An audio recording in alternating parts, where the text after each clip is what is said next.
enhanced unemployment commute time. I mean, so there's a big problem with government spending, right? Everybody tries to qualify, just like the unemployment benefits. This crazy deal with the enhanced unemployment benefits. You have a lot of people now who are being paid twice as much not to work as they were earning when they were working. Now, you create that kind of incentive. You have a lot of people now, the last thing they want is to go back to work because they're making so much more money not working than they were when they were working. And most of these people, if you have a job where you're making, $10, $15 an hour, $20 an hour, chances are you don't love your job. I mean, you're not working because you enjoy what you're doing. You're working because you need the money. You need to pay the bills. Well, if you can make the same amount of money or more without working, I mean, who's not going to go for that?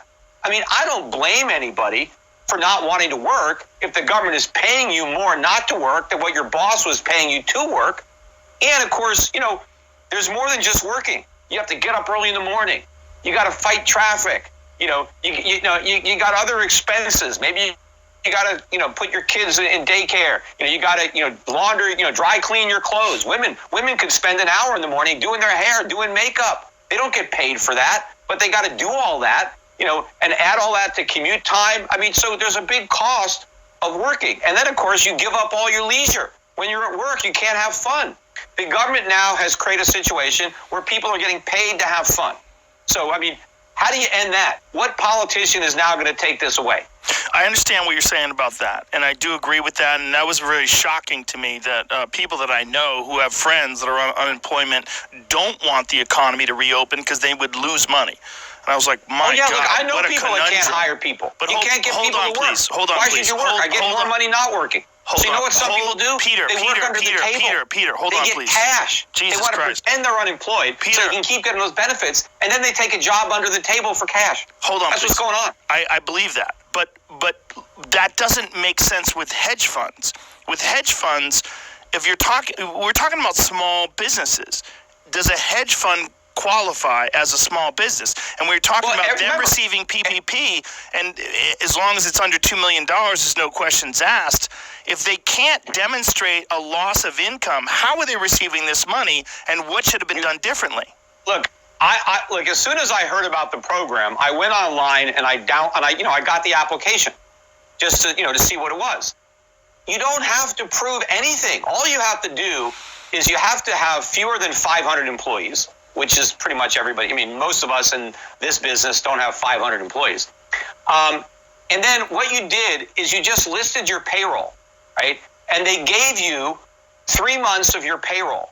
So whatever you pay all your workers, right? And it was capped. So if you had some people that were making $1 million a year, they wouldn't cover the whole thing, right? It was like, I forget what the limit was, maybe $100,000 a year or something like that. But what they did is you could take all of your payroll for all your employees and then take 3 months worth of it.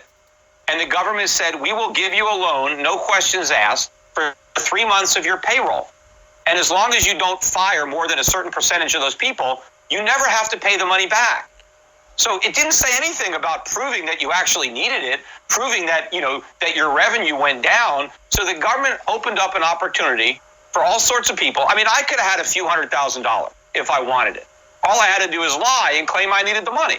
But, look, I, as much as I don't want the government to have money, and I'm already living in Puerto Rico, so I'm not paying taxes. So, I mean, people can say I'm a hypocrite because I'm living in Puerto Rico, but I'm not committing fraud. I'm being honest. Anybody that wants to pay less taxes is free to move to Puerto Rico.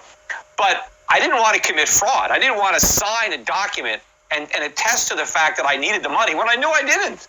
And what business owner needs the money like that? I mean, if you're managing other people's money for a living and you can't handle, a downturn in your business, then what business do you have managing people's money if you can't even manage your own? I can't believe that anything under 500 employees is a small business. That seems like like a regular business. Like what the fuck world are we living in where 500 employees or less is a small business? That seems like a business. Yeah, well, they're not. Well, believe me, they're not like big corporations that have thousands and thousands. And there was other criteria like how many locations you can have. I can't remember all of it. But a lot of the people that applied were just self-employed people. Yeah. and so they were businesses of one, and so they got their own pay, but you didn't have to prove, because a lot of people's businesses were not disrupted. Because if you didn't work with the public in a public setting, right? If you just sat at a desk and worked on a computer and a telephone, your business wasn't disrupted. So why do you need any government money? Yeah.